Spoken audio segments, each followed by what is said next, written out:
Hi everybody. As the Beatles' Let It Be album hits 50 years old, I'm kicking off a series of videos where I'm going to look at the crazy history of this album. In this first video I'm going to be doing my album review, and then soon I'm going to be looking at the sessions in depth of what happened during January 1969. We're going to be looking at what happened with Glyn Johns and Phil Spector in the aftermath of the recording of the album and the legacy of it 50 years on. But in this first video, it's my review. If you want to see those future videos, if you haven't done already, please hit the subscribe button and you won't miss those. So Let It Be was released on May the 8th, 1970.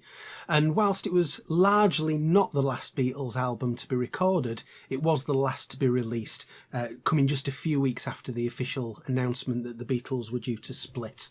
And for that reason, it's always been known as the Beatles' Swan Song album. Rosetta.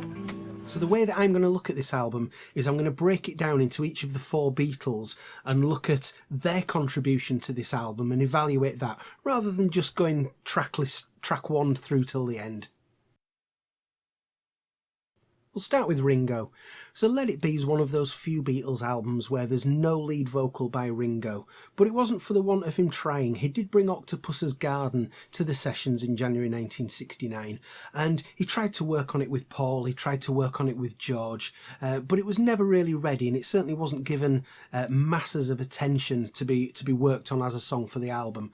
So personally, I'm quite glad that it was left a few months and then given a proper chance on Abbey Road, where it could have all the production that it needed as well, because of course with the Get Back album they were trying to go back to basics, but Octopus's Garden I think just sort of needs that extra production really to help it along. But as a drummer, Ringo comes out of this album really well, I think. So songs like Two of Us, I've Got a Feeling, One After 909, Get Back, just really solid drumming by Ringo, lots of really good fills throughout those songs, and he really does shine as a drummer on this album. So I think overall it's a really good album for Ringo. For George, this was a really interesting album and time. I'm going to talk a lot in the sessions video that I'm going to do about the fact that George walked out on the Beatles during the recording sessions for this album, because there was an awful lot going on at that time to cause that and the aftermath of it, and there's a lot of really interesting stuff to look at there. But in terms of the two songs that George does get on the album, we've of course got I'm in Mine and For You Blue. So I'm in Mine really was, it was decided that there was going to be a portion of playing I'm in Mine on the film that they were making at the time, but there wasn't really a suitable studio recording. So I'm in Mine is unique in Beatles history because George, Paul and Ringo came back into the studio in January 1970 and recorded a proper version of the song. John was already gone by that point, even though nobody really knew it outside of the Beatles. So that really becomes the last song recorded by the Beatles. For You Blue, I think, is a real nice bluesy song, but it's not the song that George wanted on the album, because he brought to the sessions, he brought quite a lot of the songs that would later feature on All Things Must Pass later in 1970, but one of them being the title track itself, All Things Must Pass. He really tried to get that past the other Beatles and get them on board with the song, but it just wasn't happening. They returned to it several times during the sessions, which I'm going to look at in this other video. And it's interesting to think, if All Things Must Pass had grabbed the other Beatles and it had appeared on this album, well, of course, then it wouldn't have been on George's first solo album, and it wouldn't have been called All Things Must Pass. So, you know, Beatles history would have been quite different here had John and Paul really sort of taken to the song in the first place. But yeah, George gets I'm in Mine and For You Blue. They're not classic George songs. You know, Abbey Road, certainly his two songs on Abbey Road blow these two away. But two good contributions by George. For John Lennon, looking back in history, this is a really interesting period of John's life. So in early 1969, by this point he's completely devoted to Yoko. It's just a few weeks until they get married, and she is completely the main focus of his attention now, rather than the Beatles. She means far more to him than the Beatles do. Unfortunately, it's also the period where they're having the worst drug problems, so they were taking heroin at this point, and at certain points it's clear that John is by far a long way from his best. There was an interview done during the recording of the album, where you can see that John is completely out of it, and thankfully he came out the other side of it. But again, it's just another factor in that this wasn't the greatest time for him, musically or sort of in his head, really. When you look at the 4 songs sung by John Lennon on this album, you've got Across the Universe, which isn't really anything to do with the Let It Be sessions, or not this recording anyway. So what happened was, this is a little bit like George's I'm in Mine. This was a song where they decided that some footage of John playing the song in the studio was going to be used in the film, and so they wanted to have the song on the album, but there wasn't anything from the film recordings that you could make a proper song out of. So Phil Spector went back to the February 1968 recording of Across the Universe, completely remixed that. It's one of the ones where he added all that orchestration to it, and what you end up with is a song that, whilst it's beautiful and it is a John Lennon classic, it's nothing to do with the Let It Be period, that January 1969 period. So there's Across the Universe. There's also One After 909, which is a great rock and roll performance. This is one of the recordings taken from the rooftop performance. But this is a song that was several years old. They'd worked on it in 1963. You'll probably remember that it appears on Anthology 1. It could easily have been on Please Please Me album or something sort of just after that. So again, it's not a new John Lennon song. It's just something that they revived for these sessions whilst they were thinking of their old songs. So when you look at the actual 2 new songs that he did contribute, plus one sort of fragment of a song, you've got Dig a Pony, again from the rooftop session. And Dig a Pony, whilst it's a nice song, you know, I challenge any John Lennon fan to tell me that that is a classic John Lennon song. You know, this isn't Strawberry Fields Forever or Tomorrow Never Knows. As decent a song as it is, Dig a Pony is the best thing that of John Lennon's that's from January 1969 that appears on this album.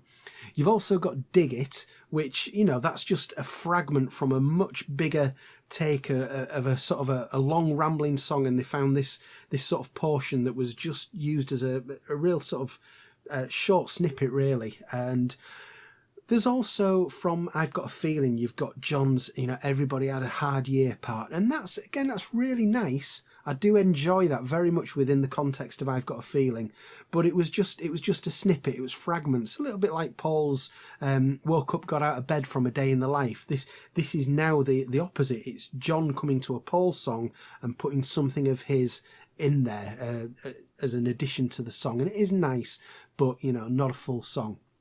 So in terms of John's actual January 1969 contributions, this is, I would say, John's worst contribution to a Beatles album. It might have been different had they put Don't Let Me Down in, because that's a fantastic song. It was a new John Lennon song at the time, but of course, because they'd used it as the B-side to Get Back during sort of spring of 1969, it wasn't really considered for the album, even though it could have been on the Glyn Johns version if that had ever seen the light of day as the Get Back album. I might not have been saying this about John's contribution to the album, but that's not there. What is there, I think, does not stand up to scrutiny against John Lennon contributions on any other Beatles album. And that leaves us with the contributions of Paul McCartney.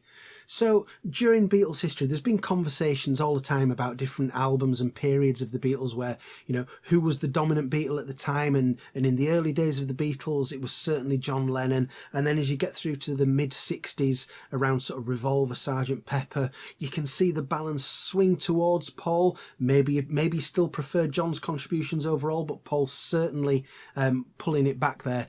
But Let It Be, Paul McCartney is absolutely running this band now. So when we look at his contributions to this album, 2 of us, Let It Be, I've Got a Feeling, The Long and Winding Road, Get Back. These are the songs that elevate this album to being a Beatles standard album more than anything else on the album, I would say. Two of Us is a great opening song to the album. So it's a song that Paul wrote probably about him and John, and I think it's one of the absolute great late Beatles period harmony songs between John and Paul. Just absolutely beautiful and a great start to the album. Let It Be, of course, is it's probably now it's up there with Hey Jude as Paul McCartney's most famous song, I think, to the current generation, certainly. An absolute all-time classic. The Long and Winding Road, without a doubt the most controversial song on the album. This is the one, of course, that as far as Paul was concerned was just a sort of a nice, gentle, piano-based ballad. And then Phil Spector got hold of it and just turned it into something huge with his orchestration that he added to it. Paul McCartney's never forgiven him. It was only a few years ago at an awards ceremony when Paul McCartney walked out of the room when Phil Spector got up to receive an award. He just couldn't be in the same room as him still. And probably one of the biggest reasons why Paul drove the Let It Be Naked projects early on in this century was to sort of try and redress what he thought was the mistakes made in the making of this album. So an absolutely sort of crucial song in Beatles history, really. And then you've got Get Back, great rocker by Paul, that features at the end of the Let It Be film and of course the end of this album. The version that's on the album, it's been edited by Phil Spector to make it sound like it's up on the rooftop, even though it isn't. The take that's used on the album was very much a studio version with some rooftop chatter added at the beginning and the end. But yes, it's a classic Paul McCartney song that he still plays live to this day. So I think it's the Paul McCartney songs certainly that elevate this album to Beatles standards. So here we are 50 years on now from the release of the album, and whilst I still think of it definitely as a lower tier Beatles album, I did a Beatles album ranking video last year and I placed it right down near the bottom of the rankings. I think it's still got some absolutely great songs on it. I listened to the album just today and I really enjoyed it still. It's a unique Beatles album in terms of the sort of feel of it, the vibe of it, and I'm really looking forward to what we might get over the next few months in terms of the new Peter Jackson film and maybe an expanded release of the album with lots of session outtakes, because there's just so much that we could get for this. So yeah, it's a fun Beatles album, but in many ways it doesn't live up to the quality of most of the other Beatles albums. So in further videos, I'm going to focus very much on the sessions for this album. What happened in January 1969 and beyond? Where do the different takes come from that appear on this album? Because it's really a mishmash of lots of different things. So I'm going to look at that in real depth. So if you want to see that video, then please stick around. You'll be able to see that. But that's my thoughts on the Let It Be album. Let me know in the comments what you think, as always. Would love to hear from you. Thank you. Bye-bye.